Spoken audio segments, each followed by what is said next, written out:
So for the last time, once more, I'm explaining how to do a 6 marker and 6 marker करने का तरीका समझा रहा हूँ मैं.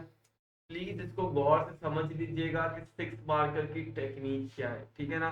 अच्छा, 6 मार्कर पहले थोड़ा सा डिफिकल्ट हुआ करता था, लेकिन अब एग्जामिनर ने आपको बिल्कुल ही आसान कर दिया है. ये एक एग्जामिनर ओरिएंटेड डॉक्यूमेंट है जिससे हम पढ़ेंगे और हम समझेंगे कि क्या एग्जामिनर चाहता है, ठीक है. 6 marker के लिए what does the examiner want from you is that he needs to develop points on both views sides of the argument. यानी अगर व्यू ए व्यू बी दिया हुआ है तो दोनों साइड पर आपको कितने कितने रीजन देने हैं, एक एक रीजन. अब आप बोलेंगे सर इधर तो टू टू लिखा हुआ है. बेटा इधर टू का मतलब है कि दोनों के मिलाकर एक एक हो. सर ऐसे नहीं होता. बिल्कुल होता है बेटा, साइड में वो उसको एक्सप्लेन भी करता है. Right, develop beside the end of two develop points, one for each view. यानी व्यू ए का एक डेवलप पॉइंट, व्यू बी का एक डेवलप पॉइंट. और डेवलप करने के लिए मैंने आपको 4 चीजें बताई थी आप कर सकते हैं. क्या क्या लिख सकते हैं? Causes, consequences, impacts and detailed examples can help you develop your answer. ठीक है. नेक्स्ट वो बोलता है आपने एक एग्जाम्पल देनी है और एक आपने क्या देनी है बेटा, इवैल्यूएशन. इससे बनेगा आपका एक प्रॉपर 6 मार्कर. लेकिन हम हैं कौन? अक्लमंद लोग, इंटेलिजेंट पीपल, वेरी इंटेलिजेंट. हम क्या करेंगे, हम अपने 6 मार्कर का अपना मेथड बनाएंगे ताकि एग्जामिनर को हम मौका ही ना दे. क्या करेंगे, एक 6 मार्कर लिखने के लिए हर कोई जो इधर बैठा है या जो ऑनलाइन बैठा है क्लास के अंदर, उसने मेक श्योर करना है कि वो क्या करे, वो टू डेवलप रीजन लिखे on each side of the argument. what you will do is that you will write two develop reason on each side. each side का मतलब क्या, ए और बी.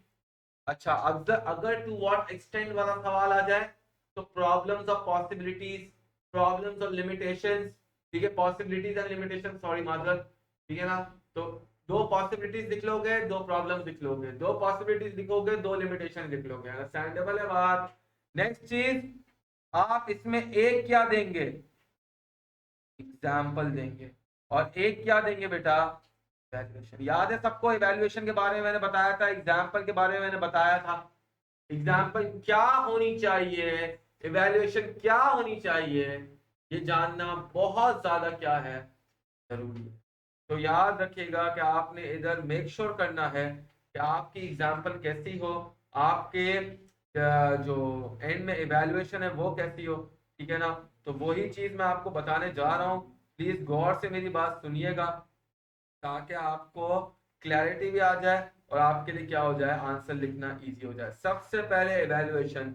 लोग समझते हैं कि इवैल्यूएशन में बहुत लंबी करनी है, ये लिखना है वो लिखना है. एग्जामिनर कहता है नहीं.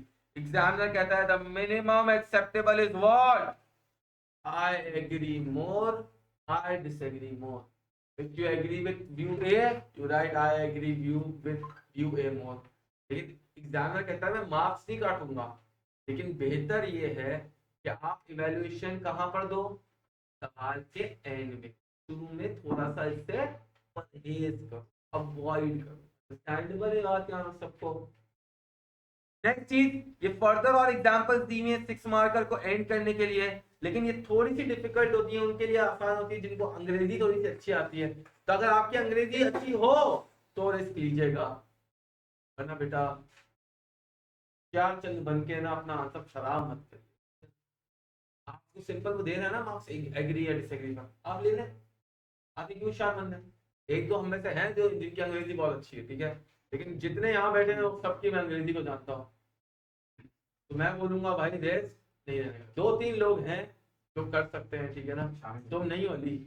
ठीक है, दो तीन लोग इधर बैठे हैं मेरे को दिख रहे हैं जो ये कर सकते हैं, वो ये करिएगा. बाकी सब ने किसी ने कोई रिस्क लेने की जरूरत नहीं है. ठीक है. फॉर एग्जांपल अगर आप व्यू ए को सपोर्ट करते हैं, आप इस तरह से on a limited scale I agree with view B, but the reasons for view A adore me more या are more supportive या also जो भी ऊपर आपको दिया हुआ सवाल उसके हिसाब से आपने लिखना है, ठीक है ना, कि भाई मेरे हिसाब से इस एक्सटेंट पर ये चीज ज्यादा जरूरी है, ठीक है। Next examples.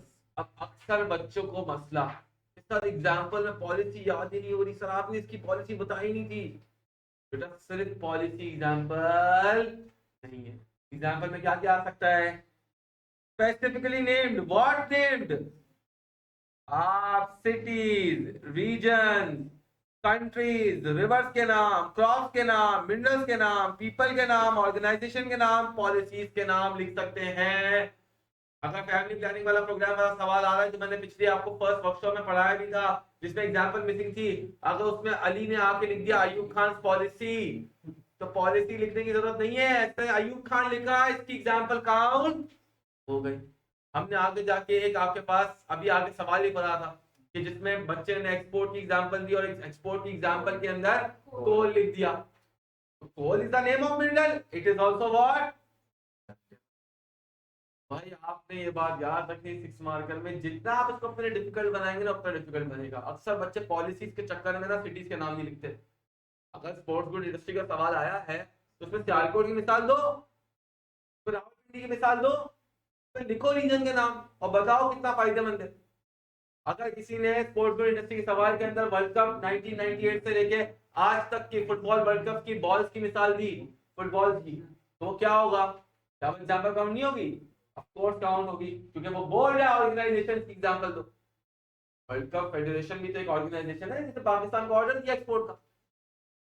तो भाई ऐसे आप अपनी एग्जांपल्स खुद फॉर्म कर सकते हैं, याद रखिएगा, ठीक है ना, अंडरस्टैंडेबल है बात, ठीक है।